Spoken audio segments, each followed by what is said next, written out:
Testing 1, 2, 3.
Good morning, everyone.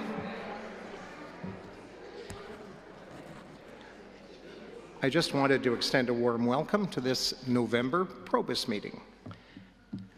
And just so you know, today's meeting will consist of regular business items, our Remembrance Day observation, our guest speaker, and a time for questions. Before I go any further, I want to ask you to help me out. Take a moment to turn your cell phones off, and I'll do the same. Let's start with a special thank you for our greeters today, Diane Harvey and Tricia Holly.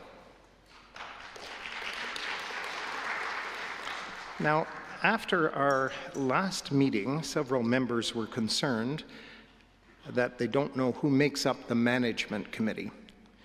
So today we're going to take a moment to introduce them, and I'm asking that when your name is called out to please stand up, give a wave, and then turn to face the back of the room for the camera so viewers at home can see who you are.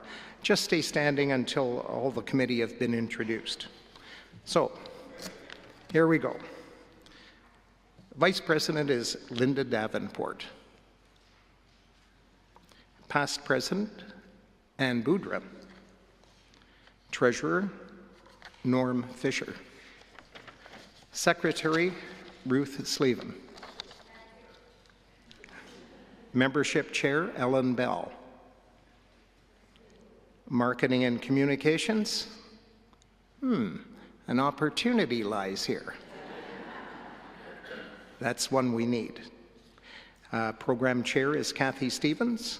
House Committee, Wilma Churchill. And the Activities Co-Chairs, Barb Moldenhauer and Linda Denny. IT Webmaster, David Churchill. Newsletter Co-Chairs, Ruth Slavin and Linda Yates. And I'm the brand new nervous President, Jim Thompson.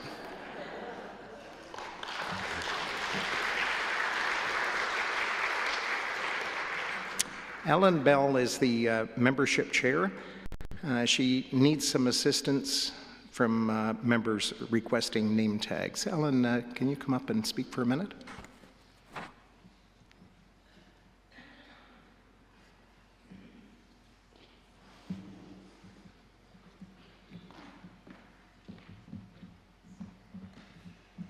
Hi, everyone. 42 members received an email on November the 4th asking if they needed a name tag. Some of them were sent to people who have lost their name tags or misplaced them, and several of them were sent to the new members. And of those 42 emails, I only received 14 replies. So if there's anyone here who needs a name tag because they've lost it or misplaced it, or they're new or they didn't receive the email, there's a list on the back bench on the right-hand side. And after the meeting, if you have a moment, please just put your name, your last name, your first name, and the type of attachment that you would like. And if you look at the 14 above, you'll see the 3 different choices. So that's it. Name badges, list on the back bench on the right-hand side. Please fill it out because we'd like to put the order in as soon as possible. And the more we order at one time, the cheaper it is for us. So we'd like everyone to put their name down if they can. Thank you. That's just perfect. Thank you, Ellen. Now, does anyone have guests to introduce today? Kathy Stevens.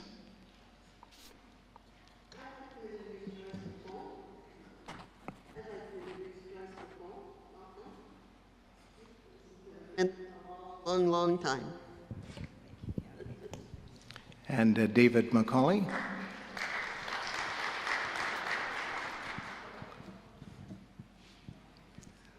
Thanks, David.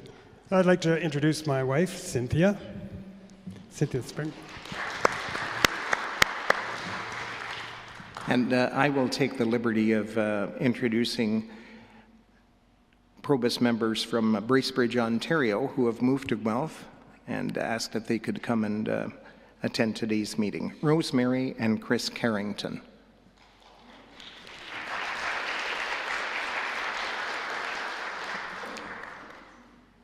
We welcome all of you, and we hope you have a good time with us today, and we hope to see the Carringtons at further meetings.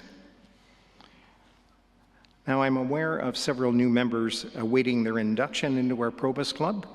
In the interest of keeping the meeting on schedule today, we'll delay official introductions into the new year. We haven't forgotten you.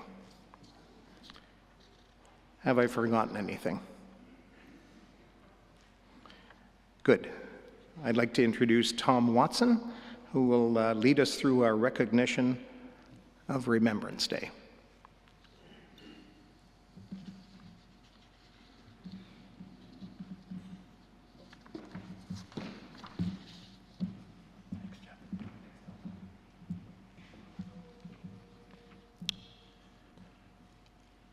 On May the 2nd, 1915, Lieutenant Colonel John McCrae's close friend and former student, Alexis Helmer, was killed by a German shell. The next day, May 3rd, 1915, Sergeant Major Cyril Allenson was delivering mail. And Allenson noted that McCrae was sitting at the back of an ambulance parked near the dressing station near Yser Canal, just a few hundred yards north of Ypres, Belgium. Sergeant Major Allenson writes, McCrae was composing in Flanders Fields. The poem was an exact description of the scene in front of both of us. He used the word blow in the line about poppies, because the poppies actually were being blown that morning by a gentle east wind. It never occurred to me at that time that that poem might be published. It seemed just an exact description of the scene. In Flanders Fields, the poppies blow between the crosses, row on row, that mark our place. And in the sky, the larks, still bravely singing, fly, scarce heard amid the guns below. We are the dead. Short days ago we lived, felt dawn, saw sunsets glow, loved and were loved, and now we lie in Flanders Fields. Take up our quarrel with the foe. To you, from failing hands we throw the torch. Be yours to hold it high. If ye break faith with us who die, we shall not sleep, though poppies grow in Flanders Fields. We pause now to think about all who are wounded or died, fighting for freedom for our world. We remember them and their sacrifice. We think of families whose lives were forever changed by war.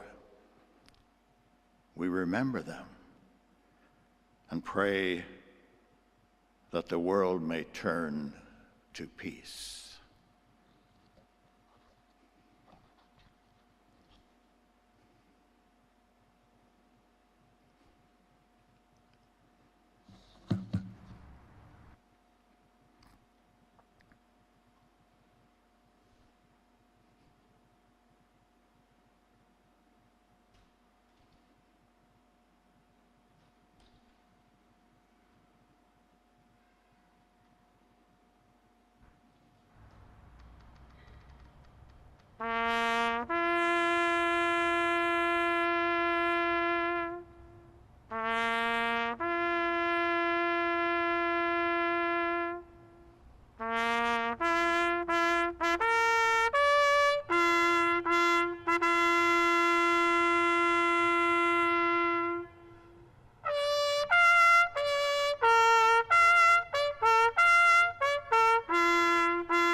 Thank you, Tom.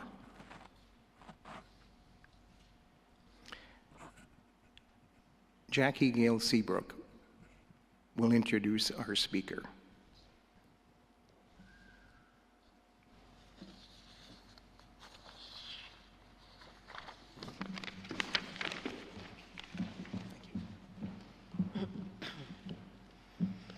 I'm actually really excited about introducing our speaker. Today we have Donna Pickering coming to talk to us from the Southwestern Ontario Military Family Resource Centre, where she's been working for 16 years, and she's currently working at the Hamilton Regional Office. She started in the Cambridge office in 2008, but due to budget cutbacks, she relocated to the Hamilton office in 2011. This transition expanded her area of responsibility, allowing her to provide services and resources to a broader region. As a longtime military spouse, she deeply understands the unique stressors of military life. Her role is to help educate new families about the resources and services available to them once their loved ones join the military. She also conducts several presentations annually on military literacy within the communities she serves. Though her office is based in Hamilton, she supports military members and their families across Brantford, Cambridge, Kitchener-Waterloo, Guelph, Hamilton, Burlington, St. Catharines, Niagara Falls, and the surrounding areas. In 2021, our son joined the Canadian Armed Forces. As a reservist, we were so proud. And Donna spoke to the families and said, "Welcome. I'm here. Anything you need, I'm going to help you with that." And we had no idea. We just thought this was him going off to do his thing. He's going to be deployed in 2026, and I can tell you, she's going to be my best friend. So welcome, Donna.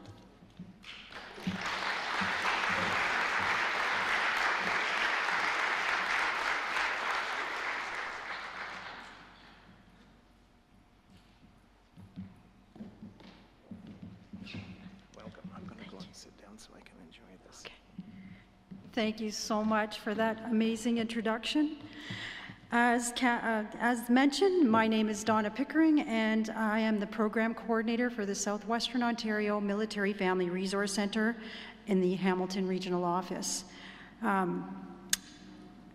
Great introduction, great bio. So today I'm going to talk a little bit about military literacy and about the stressors that are involved with families, youth, children, as a member joins the Canadian Armed Forces. Communities lie at the heart of supporting modern military families effectively. No single organization, center, or provider has the mandate, resources, geographical reach, or knowledge necessary to provide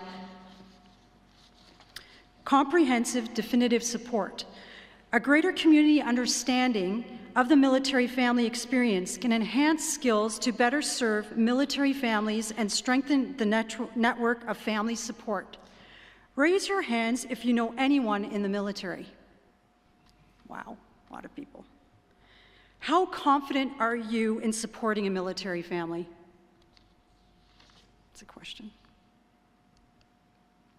Myth or fact, there aren't that many military kids in Canada.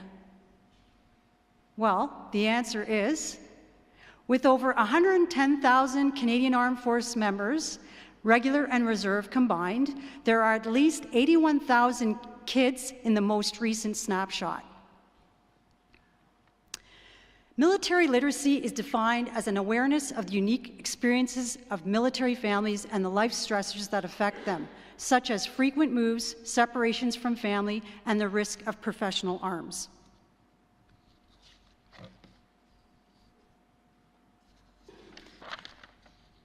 My goal today is to expand on our community's understanding of military literacy. This is an awareness of the unique experiences of military families and the life stressors of families.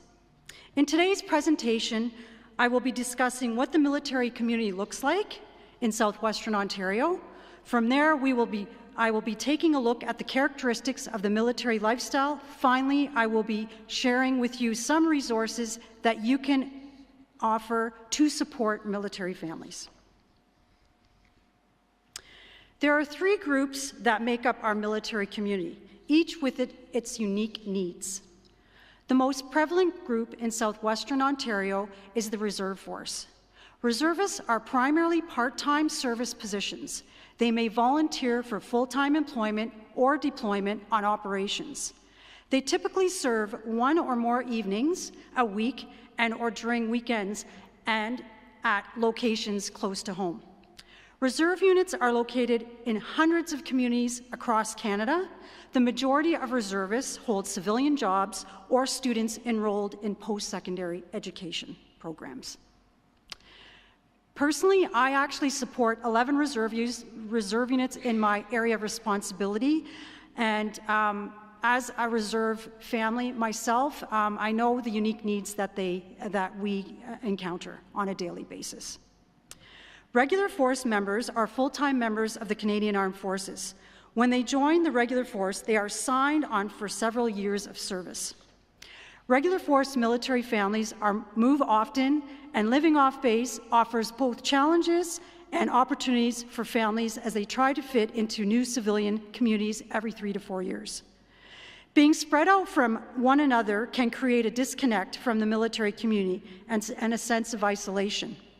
Most of their civilian neighbors may not know much about the military lifestyle, why one parent is away for months at a time, or how a military family may not have social support networks to call upon for childcare or emergencies. Excuse me. We also serve veterans, many who have medically released from the Canadian Armed Forces or have retired. When a Canadian Armed Forces member makes the transition from active military service to the veteran status, their family does too. The Veteran Family Program is meant to support those who medically release each year, as well as their spouses and children who are impacted by their release and transition into the civilian world. And we do have a program coordinator on staff that specifically works with the veteran community. The Southwestern Ontario Military Family Resource Centre delivers a wide range of services to military families that empower and encourage independent individuals within the Canadian Armed Forces. Our mission is to enhance the quality of life of military families across Southwestern Ontario. The introduction of the Canadian Armed Forces Family Covenant in September of 2008 honors military families and their contributions and recognizes the important role families play in enabling the operational effectiveness of the Canadian Armed Forces. Support is available to spouses, parents, siblings, common law, girlfriend, boyfriend, anyone the member deems as family is eligible to participate in any of the programs and resources that we offer through the Military Family Resource Centre. We specifically have offices in London and Hamilton. Our team develops and administers resources, programs, and services with 3 specific areas of concern, being the provision of information, education, and awareness, referral and support services and intervention, and there are approximately 300 regular force members and 3,000 reserve force members in our area of responsibility. Over the past few years, with the recent federal budget, childcare in Canada has become a growing national concern. Within the Canadian Armed Forces, the lack of childcare continues to be elevated by military members and leadership as a high priority risk affecting operational readiness and retention. In response, a child care survey was given to all military family resource centres in the country for completion. The Southwestern Ontario Military Family Resource Centre reached out to the managers of early years operations in Hamilton and London and Windsor. In our conversations, we recognized the value in building knowledge and strengthening relationships with our community partners. The information we are going to share with you today is from a document called The Guide to Working with Military Kids. This document was created by the Canadian Forces Morale and Welfare Services as a resource for those who work with families. I will be providing you with a copy of this report after the presentation today, along with some additional resources, and I will be sending that through email. What stressors do military families face? Let's take a look at our families in our area of responsibility. So we are going to be showing a short video that demonstrates the common stressors that families experience with parental absences and the considerations that they have to make for their careers.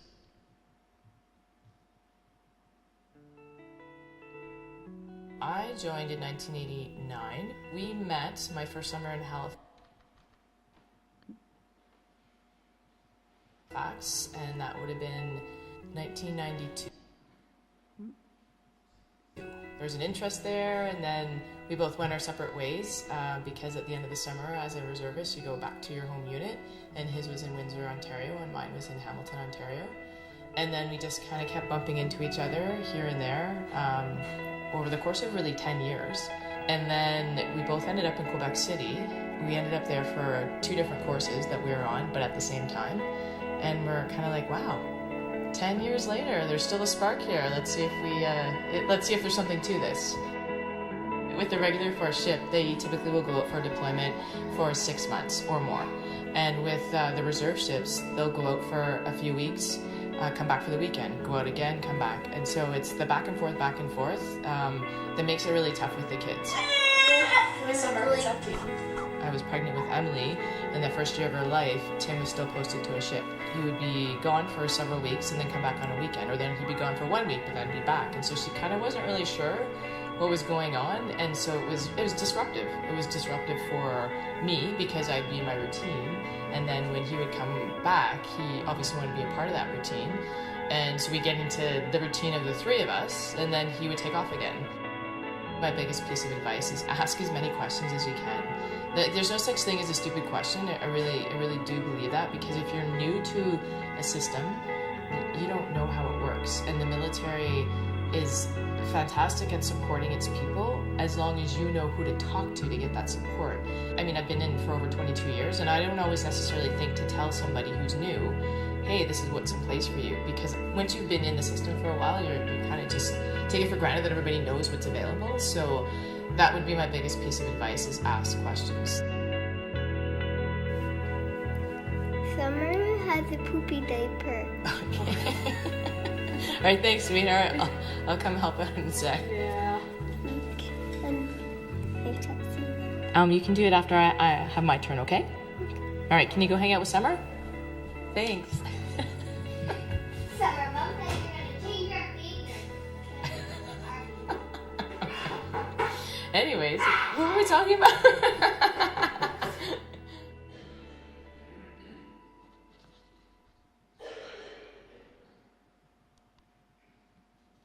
For all military families, there's an increased level of stress as they are exposed to frequent relocation, parental absences, and the knowing that the member has a high level of risk in their careers. Studies have shown that the military lifestyle can have an impact on children. Common stressors include problems with school and friends, anxiety, and a general sense of not being well understood by other children and trusted adults. Let's take a look at how this impacts families. Myth: military families do not move around like they used to. Myth: military wives stay home with their children. Each year, there are an average of 15,000 relocations for Canadian Armed Forces members and their families. 15% of military personnel are women. 3/4 of Canadian Armed Forces spouses are employed. In a survey of Canadian Armed Forces spouses, 24% found childcare extremely difficult to reestablish after a relocation. Moving can be an exciting time, but it is also very disruptive.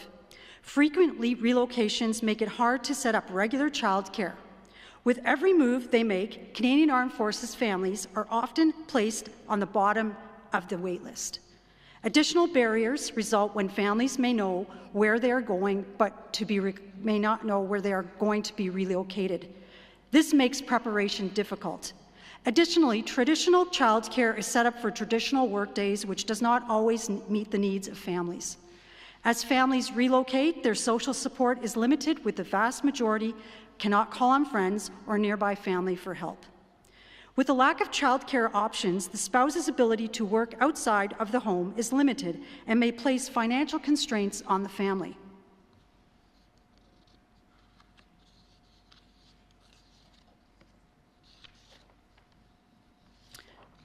And this is how you can help, with flexibility, engagement, and awareness and intervention.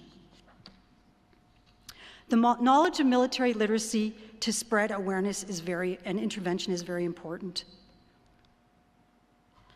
Absence is a common reality of a military family. On average, Canadian Armed Forces members spend 1/4 of their service time away from home on military-related duties. In a 2008-2009 study, 40% of military personnel had been away from their family for at least 5 months in the previous year. There are many reasons why separations happen, including training, tasking, temporary duty, imposed restrictions, and deployments. Frequent or extended time away can affect the health and well-being of every person in the military family. A deployment is the assignment of military personnel to temporary tours of duty away from home. The picture on the screen is of the current operations and joint military exercises happening across the world. That said, military operations and training requirements can vary. Some military families may experience longer absences that are less frequent in nature, while others may experience shorter absences that are more frequent. And for a personal example, I have actually been through 4 deployments myself, with 2 children that were very young at the time, and then as an empty nester. So very, very different with each deployment. Experts have developed a clear idea of the nature of deployment stress and some of the measures that can help the family cope. Research has shown that deployment stress is lower for families when there are active coping strategies and social support networks in place. We are better able to understand development through the context of the emotional cycle of deployment. The concept was originally written about by Kathleen Vestal Logan in February of 1987. She was a military spouse, and since developing the model, has been adapted by the US, Britain, and Canadian military as a tool to support families. The emotional cycle of deployment is based on experience and research with military families who have been through a traditional long-term deployment. Families find reassurance in this model, and it suggests for coping, knowing that others often feel the same during this challenging time. If we know that the family is about to be deployed, we provide them with information on the emotional cycle of deployment so that they are prepared. And part of my job is to provide workshops, support groups that revolve around deployment, and this is just one part of my program area that I cover. In this graph, it depicts the level of stress a family experiences through a long-term deployment.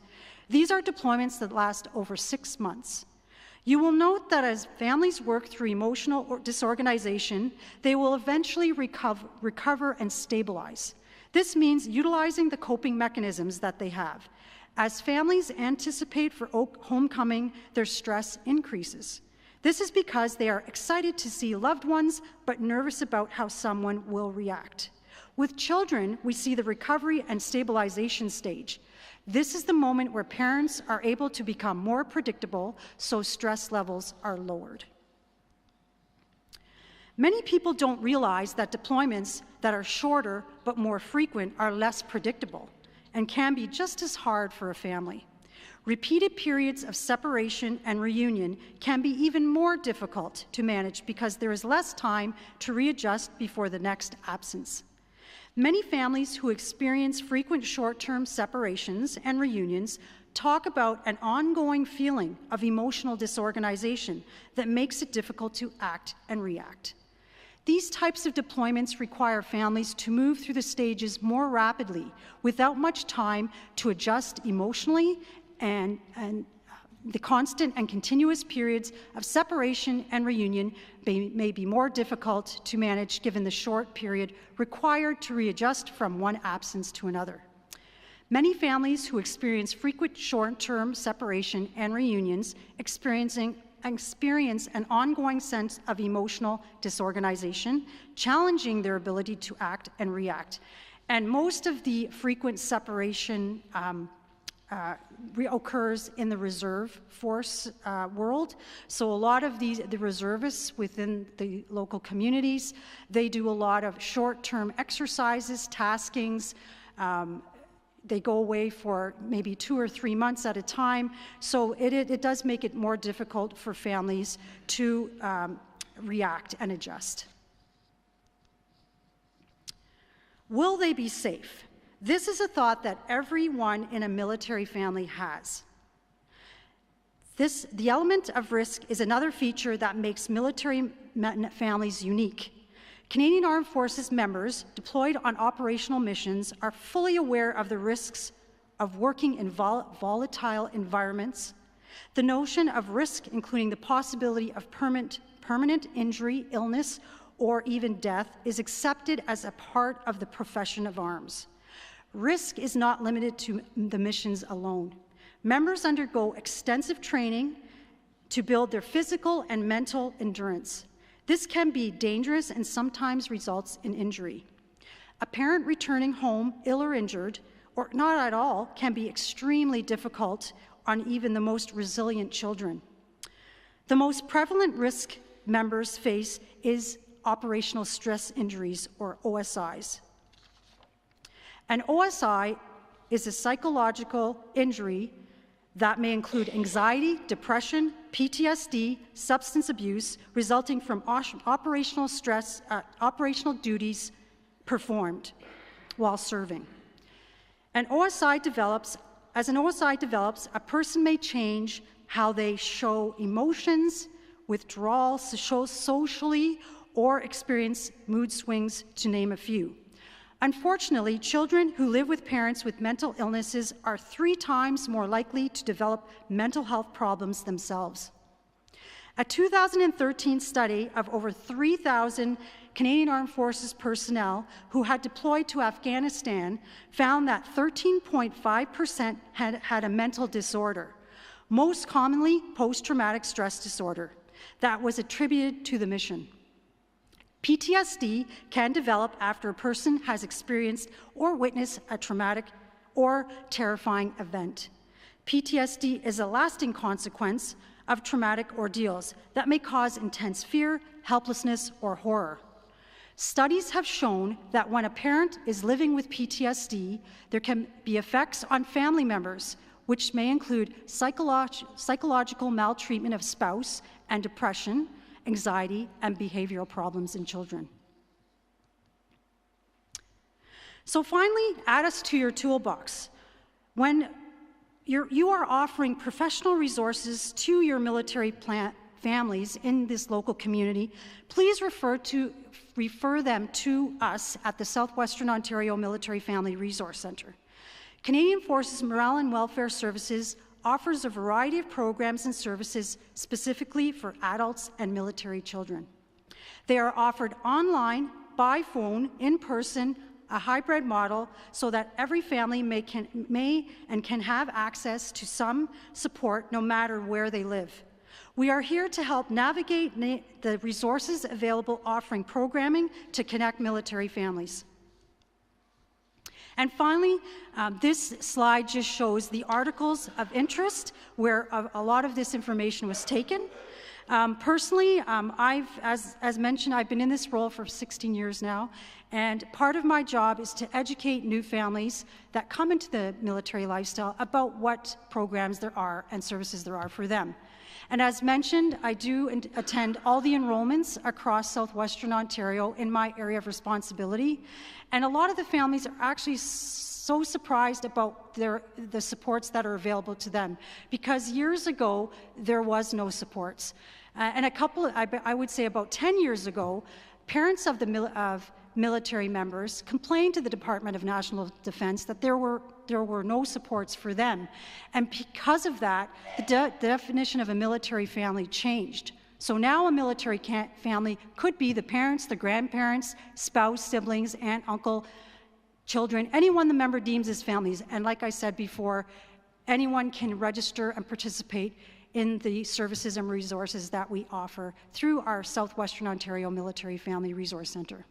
Thank you so much, and I hope you enjoyed this presentation. Thank you.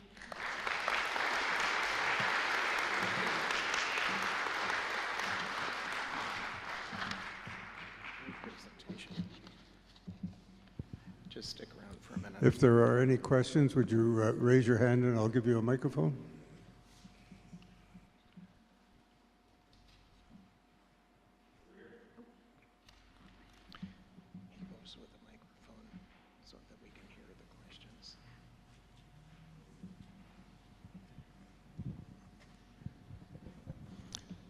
What support is there for families where perhaps in dire circumstances the wife becomes a widow? Under our Veteran Family Program, there are quite a few supports. There is a transition center that works specifically for families that have lost a loved one or with those that have come back ill or injured. There's also Veterans Affairs that works for them, so every family does get lots of supports if that occurs, and it's under our Veteran Family Program as well as the Transition Center. And we do have a family liaison officer on staff that specifically works with those families.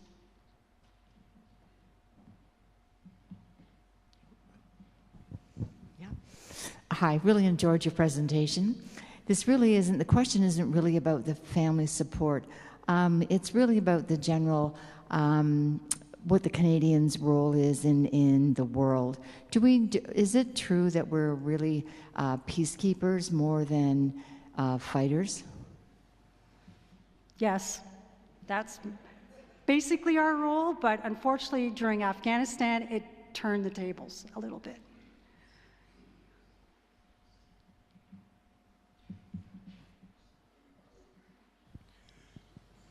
Are there any questions from home, online?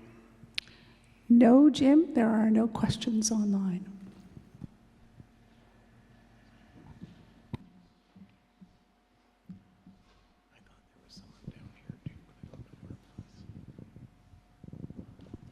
Hi, I don't understand why in peacetime.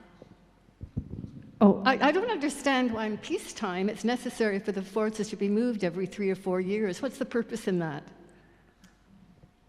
Once members become enrolled into the regular force, they are posted to bases, and they actually sign a contract for so many years, but because of their employment, they are moved every 3 to 4 years. That's only the regular force. The reserves are a little bit different, where they are living within their local communities because they're part-time members.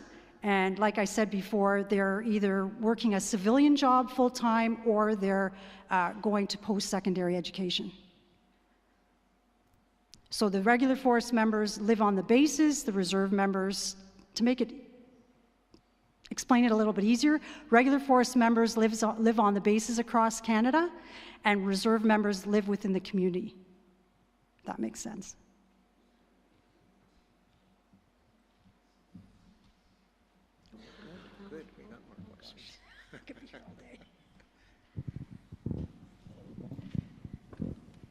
Thank you. How much input do the soldiers have when it comes time for a placement in terms of making their case for what they could do and what do they have any input at all, or is it strictly a military, you're going, goodbye, and we'll see you later? Well, when they join the Canadian Armed Forces, is that what you're saying? Like, do they have a choice of what trade they want to go into? Suppose they've been in for 8 years, and they're stationed somewhere. Yes. And now things have changed in their life. Yep. And now all of a sudden they're going to be deployed, or they know it's coming up. Do they have any input that helps the decision of people that are going to actually deploy them? So for regular force members, if their unit deploys, they all go. They don't have a choice because that's a full-time job for them. For reserve members, they volunteer to deploy. And statistically, there was probably the same amount of reserve members deployed to Afghanistan as there were regular force members, because they cover the positions once the so they're there for 6 months at a time or longer, and once that deployment is finished, then somebody replaces them. So because of the reserve members, they step up to the plate and they volunteer to deploy. So the regular soldiers mostly are moving as a unit, as a team, rather. Yes. So I understand. Yes. Yeah. Number two, I had a speaker at our men's club several years ago from Homewood, and they were dealing with alcohol addiction and drug addiction. And his talk saying that finally they had to come to grips with the fact that a lot of the people they were dealing with, their cause of why they were involved with that was because of PTSD. It just seems to be more mainstream now. So I just wondered, do they go directly there and then work down to why they're acting like they're acting, or do they look at behavior and then say, we got to search as to why this happened? What has occurred over the last couple of years, especially since Afghanistan, a lot of mental health resources are offered to members and their families because of what members had experienced overseas. So there are lots of opportunities for them to get help, and all of these counseling services are free of charge, but it's up to the member to get the help. If they don't want the help, then unfortunately the counselors or the psychologists and psychiatrists can't help them. Yeah, there is a lot of mental health resources for them.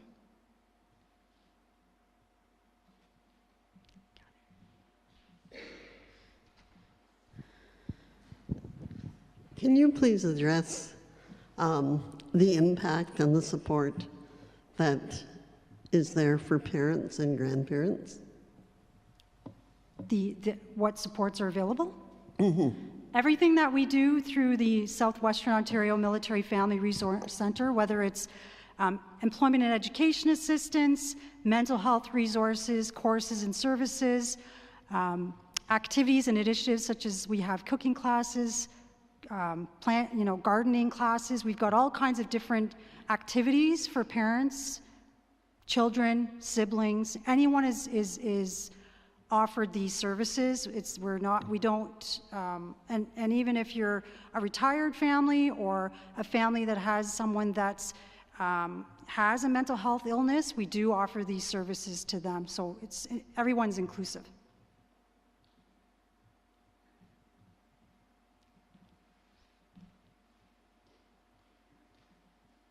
This is good. If you put your hands up in advance, it would help. Can you give us an idea of what work the reservists do as opposed to the full-time people in the forces? It's pretty much the same, but on a scaled back work ethic, because they only, like I said, they only work 1 day a week and 1 weekend a month minimum. We do have a new program. It's the full-time summer employment program for anyone that has enrolled into the Canadian Armed Forces that is a reservist. It's offered to them. There's lots of opportunities for reservists to become full-time reservists. So there's Class A, Class B, Class C. Class A is part-time reservists, Class B is full-time reservists, and Class C is deployed reservists. It's very hard to explain. I could go into detail and talk for hours about that, but there are a lot of opportunities for reservists in the community, like within the Canadian Armed Forces, and with what the training they do, it's pretty much the same as what regular force members do, depending on their trade, but it's scaled back because they're part-time. But they do deploy once they volunteer, and they're DAG. It's called DAG'd green to deploy, which means they can go. They are attached to a regular force unit. So, for example, Southwestern Ontario is on high readiness right now. So within the next 2 years, there will be a lot of members from the local reserve units deploying, as well as regular force members overseas. And so what's happening is they will be training with the regular force members, and they'll be attached to a regular force unit for that deployment. Yes. I think it's 16, and I can't remember, I think it's 50, but I can't tell you exactly. But I know you can join when you're 16. With parental consent. Yeah.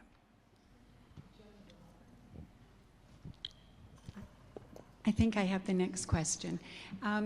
You touched on this briefly, but how long after, I'm speaking now to the issues of the mental health of children. Okay. But as they go into adulthood, how often after their parents have been in the forces can they seek help?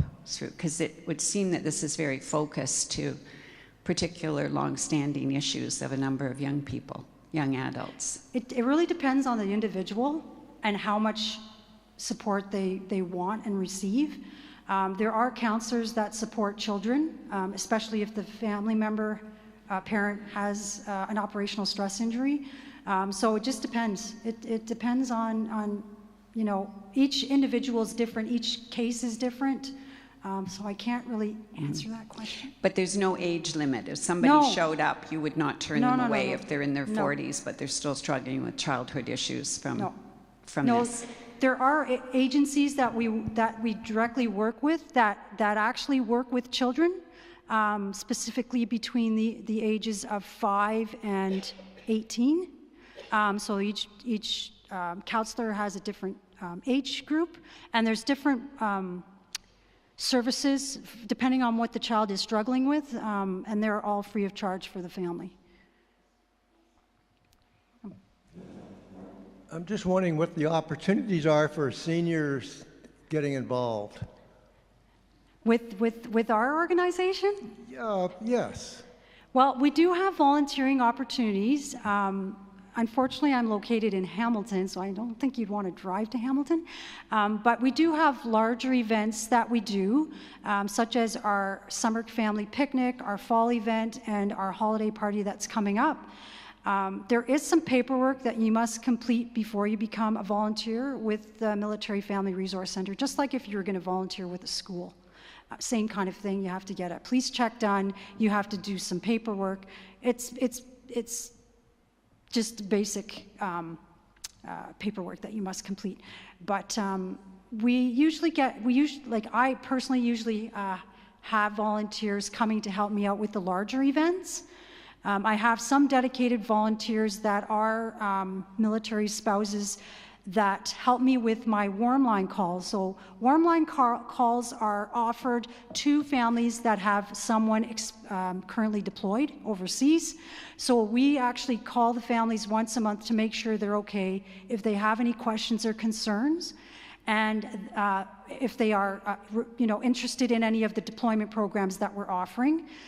We also have a free morale mail service, so if the family wants to send a care package to their loved one overseas, the military family sends them free of charge throughout the year. So there's lots of opportunities for volunteers to help out, but right now I'm specifically looking for the larger events that I do with volunteers. Lots of chances to do things there. What about being physically involved? Is that at a certain stage you're cast away and you're no longer capable of doing anything that's strenuous or active? And I'm not sure what you're asking. I guess I don't know either. I could not become an active member is what you're saying. A reservist or like a Canadian Armed Forces member? Sure, or reservist. You have to pass the physical, you have to pass the aptitude test before you get enrolled into the Canadian Armed Forces. They have scaled back on a lot of things that they used to do. Regular force basic training is now 8 weeks. It used to be 16 weeks in Saint-Jean-sur-Richelieu in Quebec. Everyone goes to the one base where they do their basic training. With the reserve units, they do their training locally within their units, and it's done either weekends on during the March break, during the summer. It depends. They've got options because of their work schedule and their school. That's. Sounds good. Thank you very much. John likes to hike. John likes to travel, and I think that's what he's got in mind. Okay. I just wanted to say that we get emails from Donna, I'm not kidding, every day. 4, 5, 6 a week as a family. Learn how to use a camera. Let's learn how to cook. Talk to someone if you're upset. Come to this event. Free tickets for that event. So this is real, what they do here. It's amazing. I mean, she is working all the time. There should be 2 of her.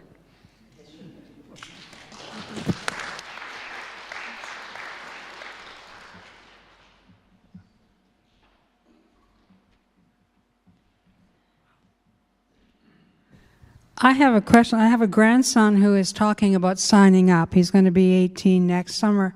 And I'm just wondering about what kind of process to get accepted. I know they have to apply and all that and be interviewed, but what level of stuff do they go through to be accepted? So if he's thinking about joining, depending on if he wants to join the regular force or the reserves, I would highly recommend he talks to a career counselor. So if it's regular force, he would talk to a career counselor in Hamilton because they're central to the Southwest, this region. If he wanted to join the reserves within Guelph, he would go down to 11th Field and talk to the recruiting officer down there.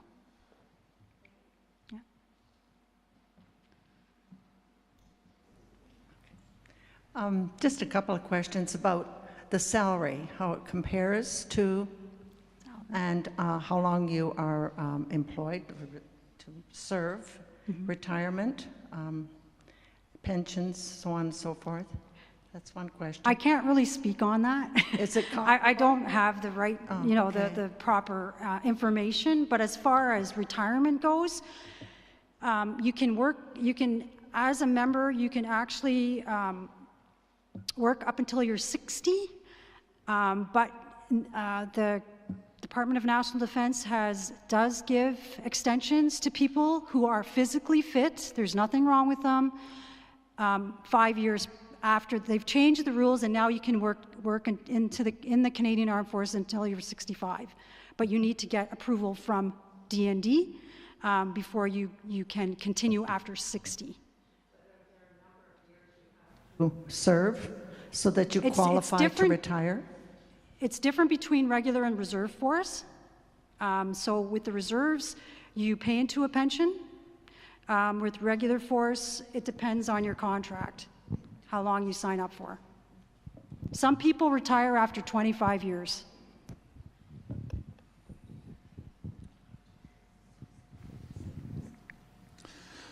I have a grandson who's just signed up as an air cadet. Do your organizations cover the early ages of cadets? Yes. So we do support cadet groups as well. Unfortunately, there are so many cadet groups around that I haven't really, gone into and to talk about what we offer through the Military Family Resource Center, because I am a staff of one.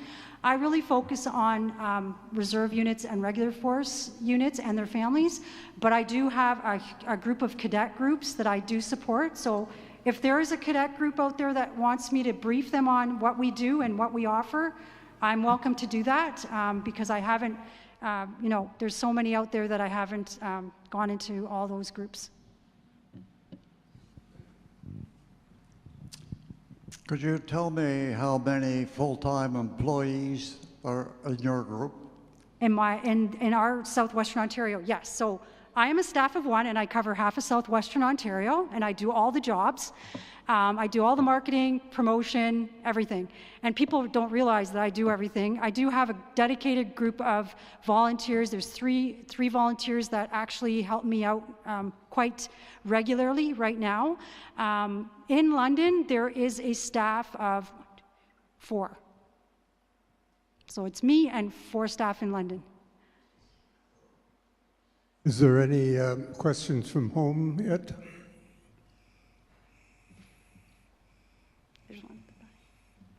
No, there's nothing from home right now.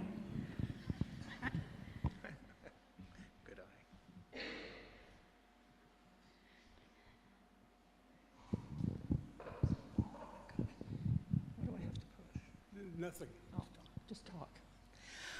In regards to the volunteers, the reservists, how is it handled when they're deployed, their jobs that they're leaving? Is there an agreement between an employer? Yes. Right.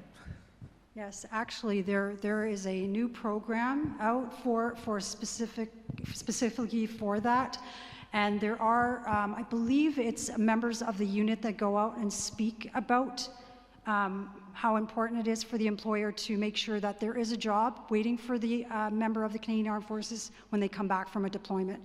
Some employers, unfortunately, still, especially if it's like a family-owned business or something like that, they may or may not, keep them on staff.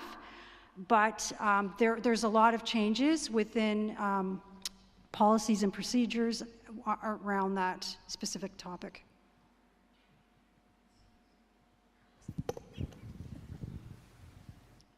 Lots of questions. Is that it for questions? Then I'd like to call on Jan Epperson to come and thank our speaker, please.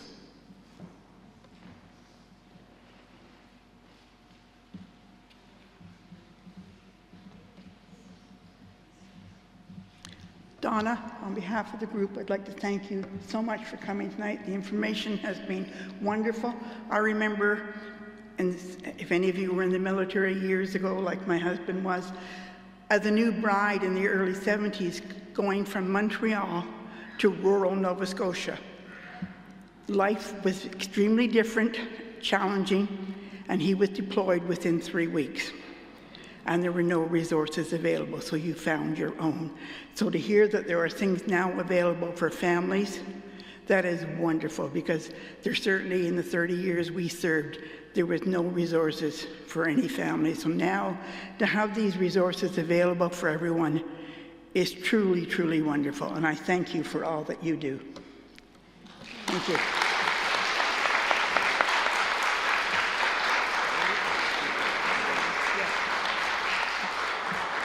While I'm here, I will be at the back afterwards for a little while longer to take your money, check or cash, for our Christmas dinner on the Hill on December the 12th. If you do not sign up today with cash or check, you will have to do it online. Kathy, is there a deadline for online? Because I know we have to let them know ahead of time for how many to prepare for. Okay, so you have to sign up by the 7th. If you don't sign up today, you have to sign up online with your credit card by December the 7th, and it is $45 a person. Thank you.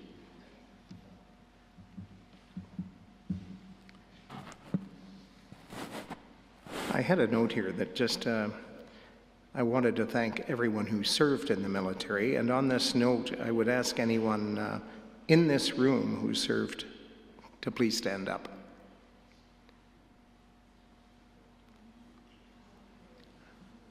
Thank you. Our next meeting will be on December 12th at 11:30 at the Guelph Country Club. Christmas luncheon, as we just heard, with entertainment by the Royal City Ambassadors. If you're unable to attend the Christmas luncheon, we hope to see you at our next general meeting on January 9th, 2025. Where did the year go? Our January speaker will be John Gaeta. Just one reminder to sign up regarding the name tags at the back before you leave. And this concludes our November meeting. See you all at the Christmas luncheon on the Hill. Thank you.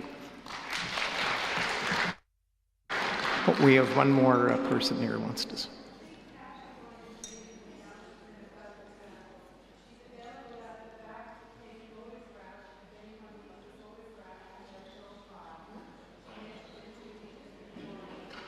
Okay, if you need a photograph for the PROBUS group, there will be a photographer at the back that's willing to take the photos.